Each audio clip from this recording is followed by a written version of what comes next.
In this video you will learn how to fix the FaceTime camera flip not working on iPhone, restart the FaceTime app, close FaceTime completely from the app switcher and reopen it to refresh the camera controls. Check internet connection. Ensure you have a stable Wi-Fi or mobile data connection since camera features may lag or fail during poor connectivity. Switch from the front or back camera before starting call. Open the camera app and switch between cameras, then launch FaceTime. This will help reset your camera functionality. Update iOS software. Go to settings in general, then software update and install any available updates to fix your camera related bugs. Disable portrait or video effects. Swipe to open FaceTime controls or turn off effects like portrait mode, filters or center stage. This may interfere with flipping.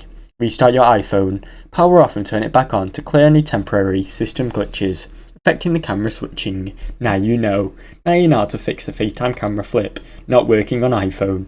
Thanks for watching. Don't forget to like and subscribe.